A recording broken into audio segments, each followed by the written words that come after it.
Boa tarde a todas, boa tarde a todos. Hoje é dia 20, está começando a live do isolamento, né? Então estamos no primeiro momento, no instante da acolhida das pessoas. Fernando Coutinho já chegou, seja bem-vindo, né?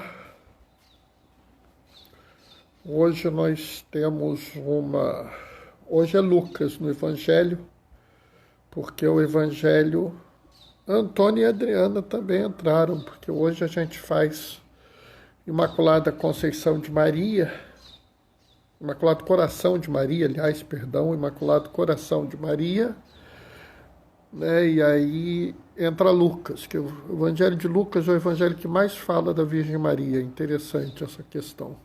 As pessoas não têm muita ideia disso, né? Mas aí a gente vai tocando. Opa! Diácono Jorge está na área. Seja bem-vindo, Jorge.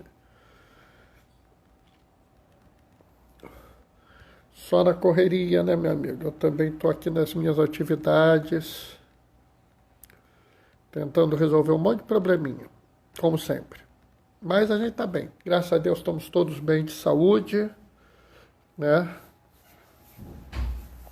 A gente está levando tudo tranquilo.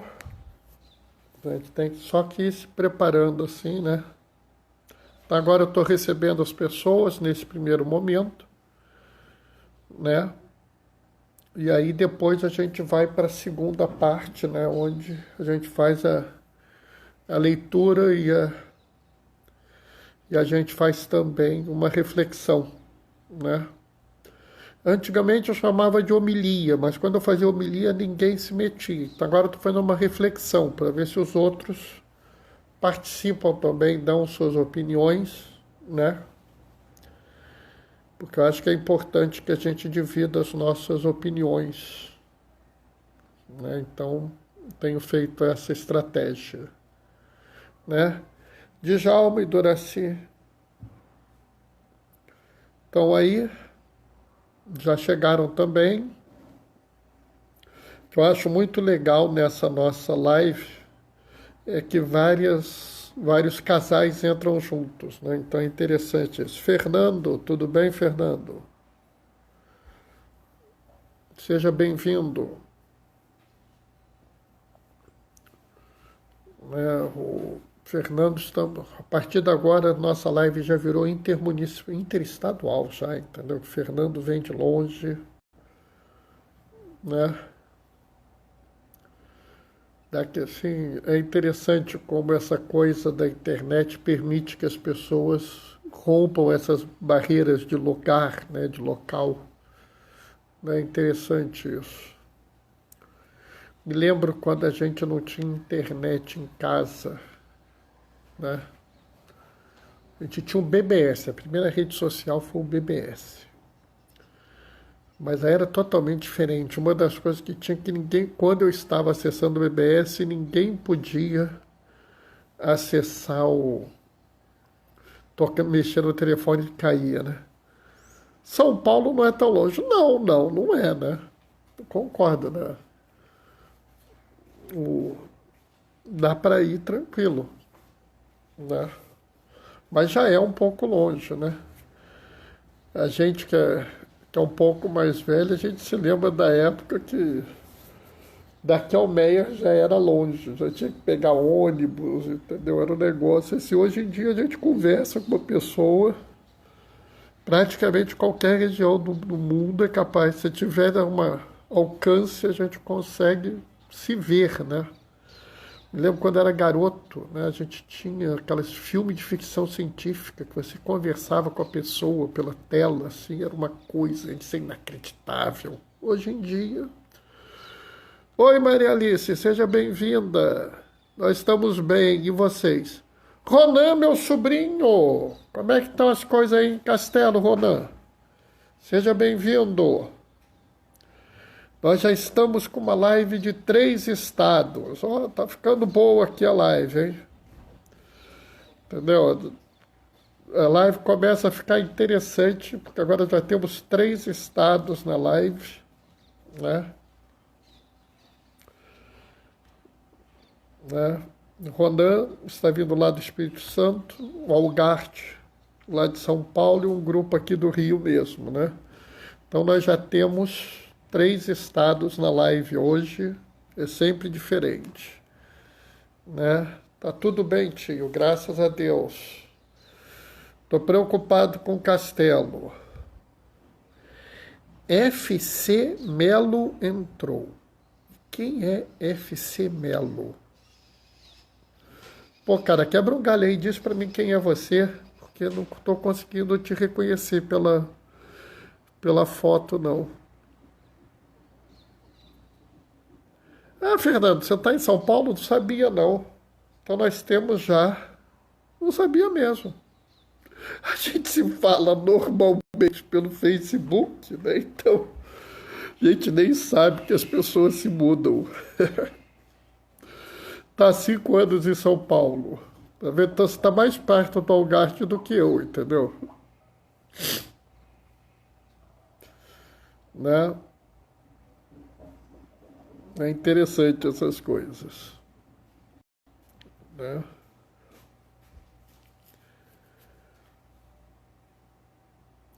O... Verdade. Né? A gente muda muito isso, né? A gente tem que prestar muita atenção nessas coisas, assim, do que a gente está fazendo, né? Dessas coisas, porque isso é muito detalhe, né?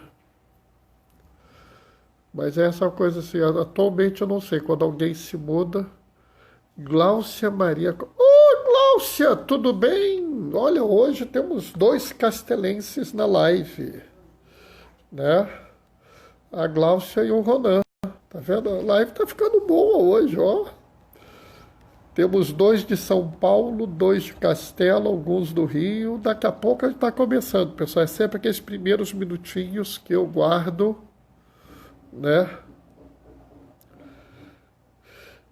Para começar a acolhida. Ronan, Castelo está tudo bem, mas os casos estão aumentando muito. Eu estou sabendo que você não sabe de nada. Eu acompanho o Castelo todos os dias, né? Rodrigo Almeida Coutinho. Oi, Rodrigo, tudo bem? Seja bem-vindo. Ronan, eu acompanho Castelo todos os dias. Inclusive, uma coisa que me preocupa, sim, né?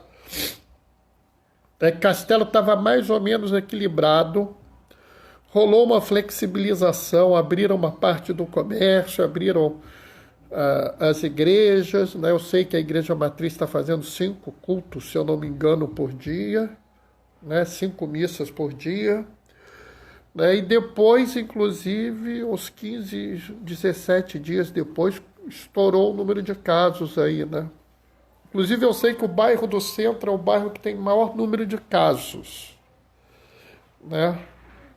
Porque vocês não sabem de nada. O Espírito Santo não só diz em que cidade está o caso, como diz em que bairro da cidade está o caso, né? Caso a caso.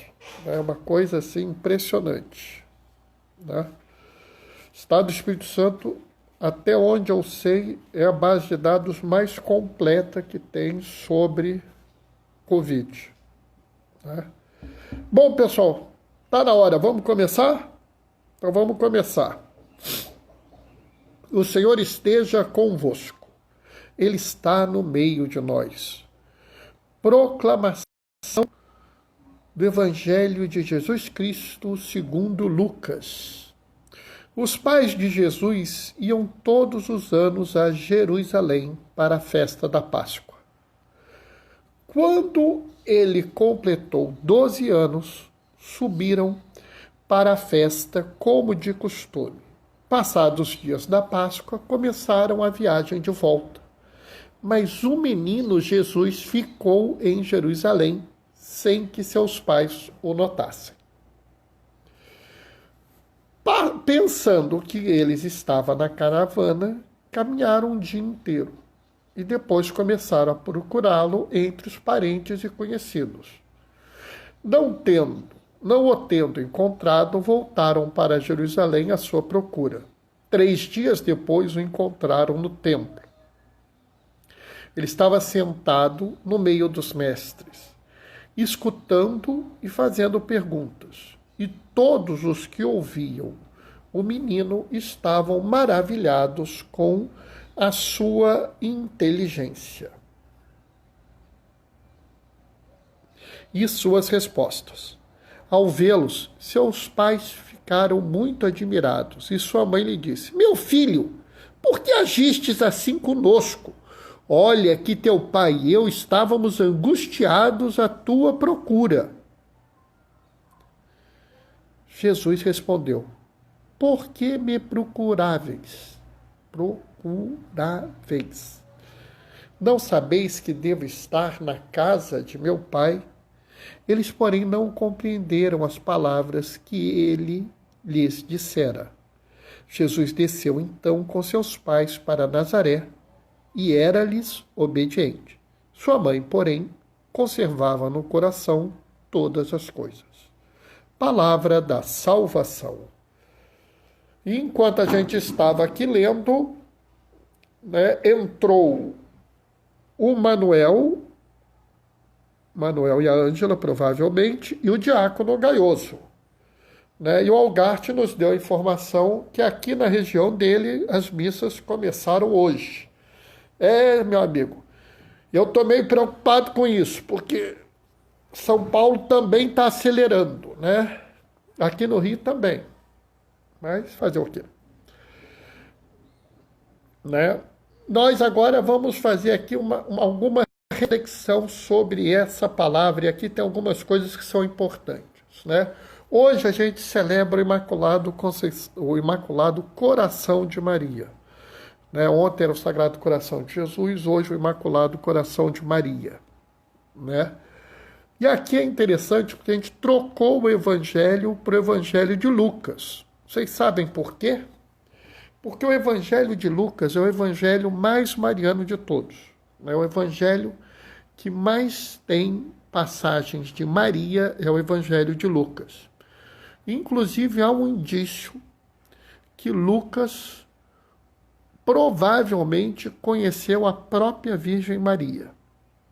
Vocês sabem aonde? Na Anunciação. Porque se vocês olharem na Anunciação, a Virgem Maria estava sozinha quando o anjo Gabriel chegou. Então, só ela sabe o que foi dito. Como é que Lucas escreve? Provavelmente porque Lucas conheceu a Virgem Maria. Ele provavelmente esteve com ela e conversou com ela, porque Lucas, ele deixa claro que ele conversou com as pessoas para escrever o evangelho dele. Algumas coisas aqui nós devemos entender. E aqui eu acho que tem uma coisa que normalmente as pessoas não se preocupam, e eu acho que é importante que a gente entenda isso. Então vamos aqui para entender algumas coisas. Era muito comum que os judeus fossem a Jerusalém para celebrar a Páscoa. Isso é uma coisa habitual na cabeça deles. Então todos que podiam iam celebrar a Páscoa em Jerusalém. Só que antigamente esse negócio não era tranquilo. O pessoal fala assim, antigamente era menos violento. Bom, naquela época não era. Naquela época, você sair de uma cidade era um grande risco. A lei judaica dizia que só havia, por exemplo, homicídio se o homicídio fosse dentro da cidade. Só havia roubo se o roubo fosse dentro da cidade. Se fosse fora da cidade, não era roubo, não era homicídio, não era nada. A lei só existia dentro da cidade. Então, os de Nazaré iam para Jerusalém, o que acontecesse no caminho não era nada. Então, não raro, por exemplo, o bandido chegava lá, já chegava matando a pessoa, porque era menos uma confusão para ele. Então era muito comum que as pessoas fossem em caravanas. E as caravanas eram um negócio, era uma coisa assim imensa. Entendeu? Então, às vezes, por exemplo, iria assim, iria eu, iria meus pais, iria as minhas irmãs, iria os meus cunhados, iria meus sobrinhos, os meus primos iriam comigo, era um monte de gente. E não era um núcleo familiar só, às vezes iam 10 núcleos familiares. Então, era razoável, por exemplo, que a caravana era muito grande, né? Algumas pessoas iam nas carroças, outras iam a pé. As crianças, não raro, ficavam juntas num canto lá, brincando em volta da caravana.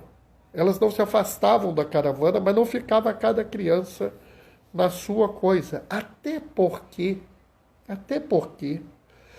as comunidades orientais, elas têm uma visão um pouco diferente da comunidade ocidental. A comunidade oriental, nesse ponto, se aproxima muito da nossa comunidade indígena. Ou seja, a criança não é própria, ela é sua filha, mas quando ela está fora, ela é daquela comunidade. Então não havia problema nenhum, era uma coisa razoável que um grupo de crianças saísse, ficasse brincando e tinha algum adulto ali olhando. Tá entendendo? Não era uma coisa... Oi, Renato. Não era uma coisa que tinha um adulto responsável de cada criança. Não era assim, os meus filhos eu olho, os seus filhos você olha, se você não olhar, azar o seu. Não, não era assim. Tanto nas nossas comunidades indígenas quanto nas comunidades orientais, qualquer criança que estiver ali vai ser vista por todos. Oi, Júlia, seja bem-vinda. Então a gente tem que entender que não tem nada de mais, nada de excepcional em José e Maria terem saído na caravana e terem achado que Jesus estava com as outras crianças. Tá lá com os outros garotos lá, entendeu? Fazendo, conversando, batendo papo, jogando pedra um no outro, aquelas coisas que criança na cidade fazia. Tá entendendo? Era absolutamente normal. Agora, quando chega no fim do dia, eles vão procurar os filhos. Todo mundo fazia isso. Cada pai procurava seus filhos. José e Maria foram procurar o filho dele. Cadê Jesus? Não está aqui. Cadê Jesus? Não está aqui. Cadê? Ué, sumiu meu filho. Aí eles ficaram preocupados. Então vamos entender, porque às vezes as pessoas me perguntam como é que eles não notaram que a criança não estava lá, porque isso era absolutamente normal. E até de certa forma, seria bom que nós tivéssemos essa visão. Que as crianças da nossa comunidade não são bens isolados, não são pedaços isolados, e sim fazem parte de uma grande comunidade. Né? Entendam o que eu estou querendo dizer com isso. Se você está numa comunidade indígena, se você está numa comunidade oriental daquela época, se uma criança fosse machucada, todos os adultos que estavam lá iam na direção de resolver aquele problema. Se uma criança estivesse passando fome, todos os adultos daquela sociedade iriam reagir àquilo. Não se admitia. Entre os nossos indígenas, inclusive, isso é um problema gravíssimo. As pessoas tomam as crianças como se fossem suas. Então, se uma criança estiver com fome, e um indígena estiver lá, ele vai levar comida para ela. A gente devia aprender isso com eles. Né? E não achar que o meu problema é cuidar dos meus filhos. Não. Nosso problema nosso é cuidar dos filhos. Né? Os quilombolas também. É verdade. Né? Aliás, isso também é uma cultura do povo africano. Né? O povo africano, né? ele tem um conceito de família também muito interessante. Né? Só para vocês terem uma ideia, não existe tia ou tio nas famílias africanas. Né? As famílias africanas tradicionais, você tem o pai velho e o pai novo, que é o tio mais velho e o tio mais novo. Você tem a mãe velha e a mãe nova, que é o a tia que é mais velha que a sua mãe ou a tia que é mais nova que a sua mãe. Não existe a ideia de tio, é um outro pai, né? Não existe a ideia de tia, uma outra mãe, né? É interessante essa ideia, né? Como a gente poderia aprender, né, com essa visão ampliada de família, né? O pessoal de vez em quando fala assim, família tradicional, eu pergunto de qual tradição? Né? Porque a gente tem uma tradição indígena, a gente tem uma tradição africana, a gente tem uma tradição europeia, qual tradição nós estamos falando aqui? Né? Nós temos que definir, porque parece que só existe uma tradição. Não, existem várias.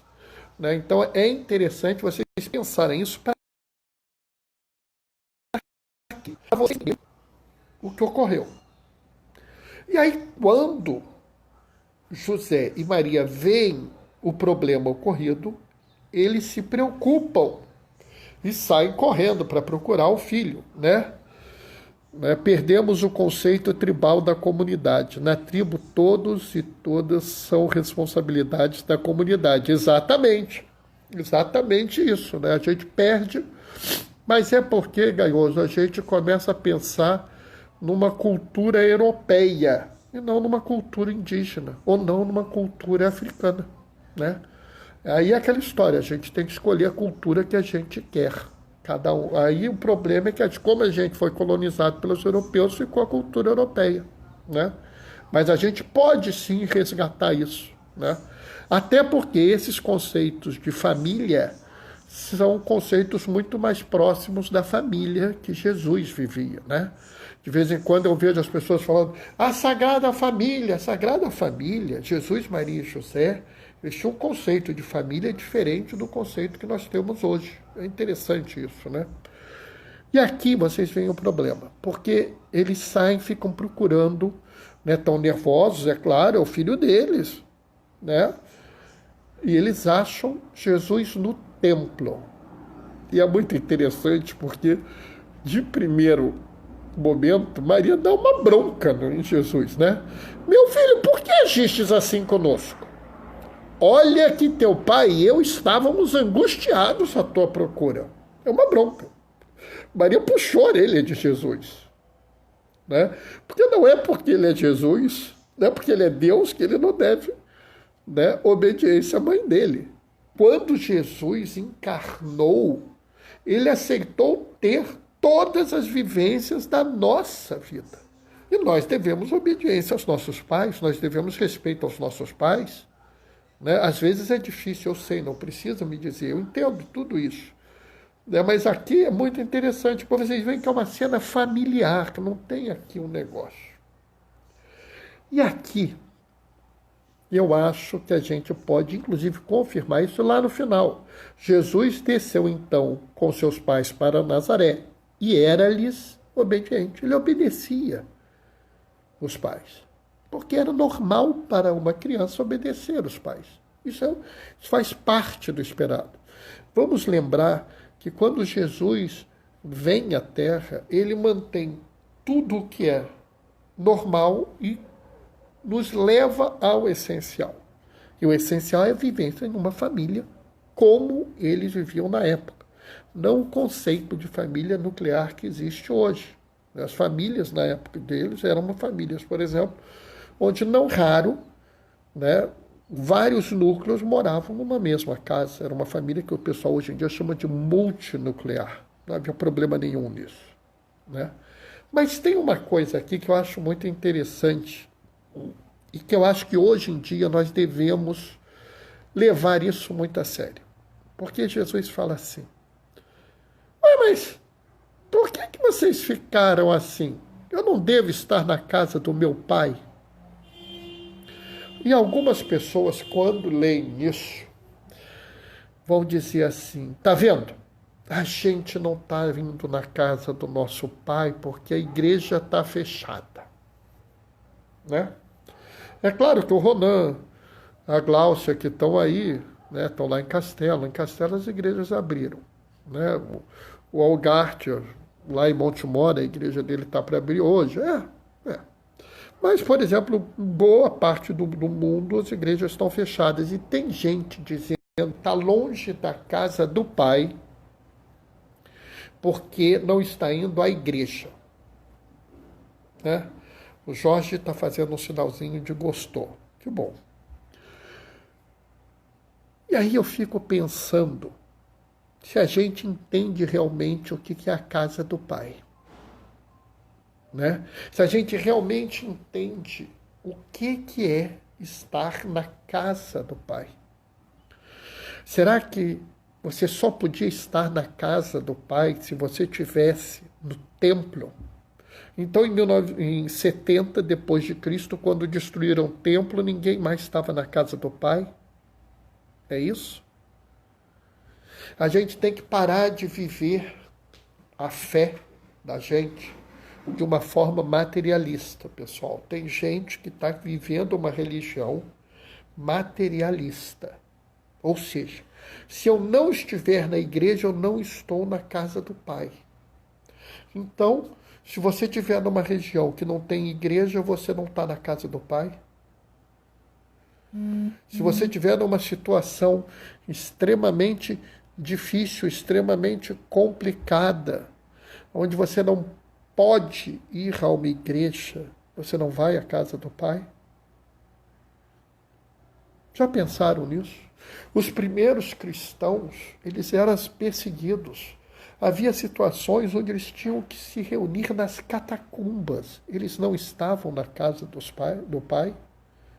A casa do Pai é muito mais do que você estar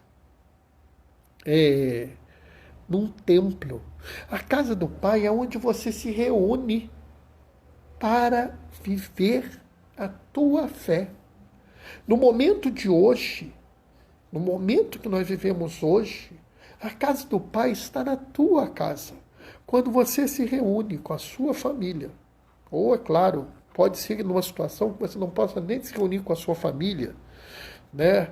E não tem problema, você se reúne com a gente pela live, você reza um terço com seus colegas, você faz um estudo bíblico, e aí minha sobrinha entrou. Oi, Maíra, tudo bem? Maíra mandou uma mensagem, mas eu estou aqui na live, eu não vi ela ainda. Eu depois vejo a mensagem, Maíra. Então, o que eu quero dizer para vocês é que nós temos que entender claramente que a casa do Pai não é um lugar físico, não é um momento geográfico, e sim, muito mais que isso. A casa do Pai é um local onde nós estamos, e estamos rezando junto, estamos vivendo a fé junto. A casa do Pai é agora, nessa live, quando nós nos reunimos para pensar a palavra. E eu quero estar na casa do Pai? Quero, então vou estar na casa do Pai aqui. E se nós entendemos que a casa do Pai não é um objeto geográfico, não é um lugar geográfico, e sim um lugar teológico. Nossa, Bernardo, você falou pesado. Agora, o que é um lugar teológico? É um momento onde eu posso pensar Deus. Então eu posso pensar Deus na figura de uma casa, onde as pessoas vão viver a experiência religiosa. Vocês poderiam aceitar que a casa do Pai é isso? Então, a casa do Pai ganha um lugar muito maior que esse. Porque eu posso viver a minha experiência religiosa fora dos templos. E além disso, eu posso viver a minha experiência religiosa fora de uma prática aparentemente religiosa. Como é que é, Bernardo? Vou explicar. O que eu estou falando é complicado. Então vou explicar. Olha bem, Jesus não falou que quando ele narra o fim do mundo, ele não fala para a gente sobre as coisas que nos tornam benditos do Pai. Quais eram as coisas?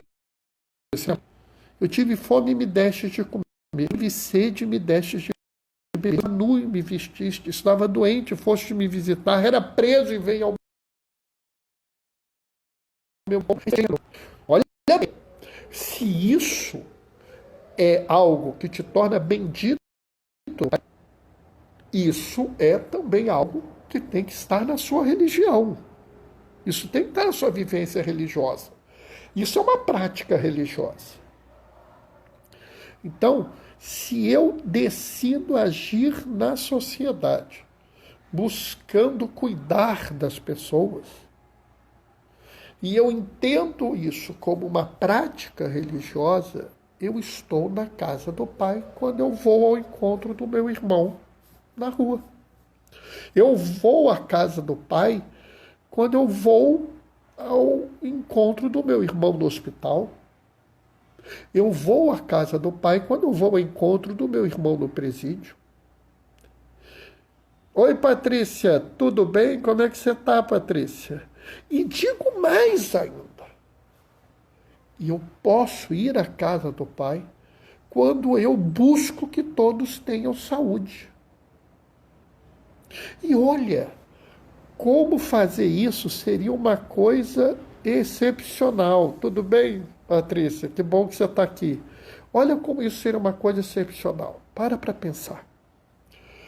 Quando eu digo, porque eu entendo que todo ser humano é filho de Deus e, portanto, é meu irmão, eu vou ao mundo garantir a todos uma saúde digna.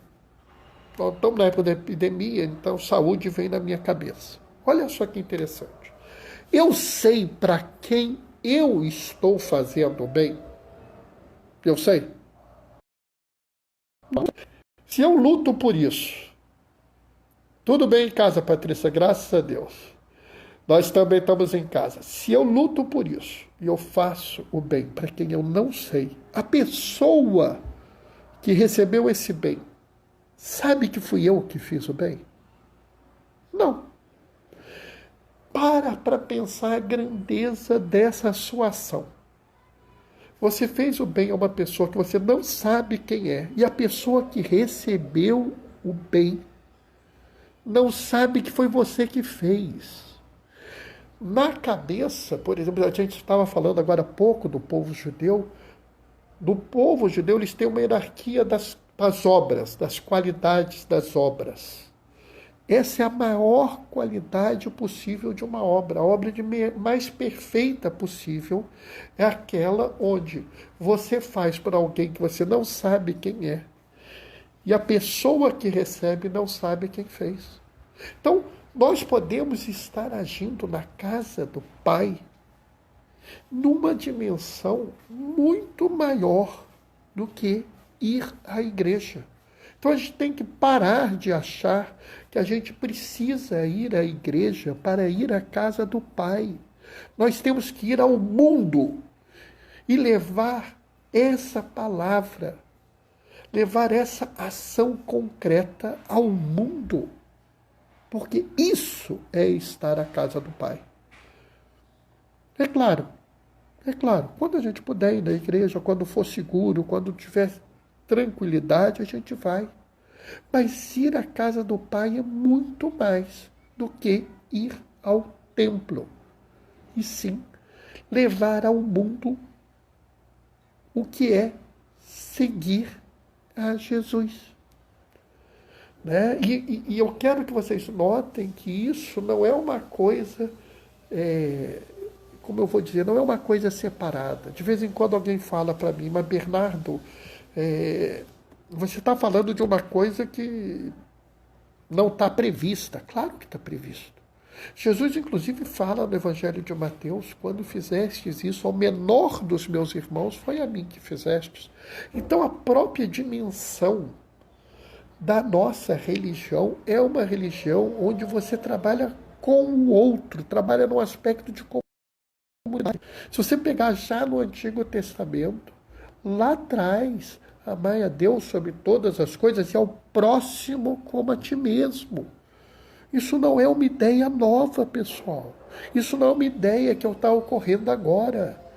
Então a gente tem que entender, sim, que se nós quisermos viver na casa do Pai, muito mais do que se reunir na igreja, é levar a casa do Pai ao mundo. Porque isso é o grande desejo de Deus. Amém? Bom, pessoal, o que eu tinha para falar hoje era isso. Eu não sei se eu me alonguei, eu não sei se eu falei coisas que deixaram as pessoas muito confusas.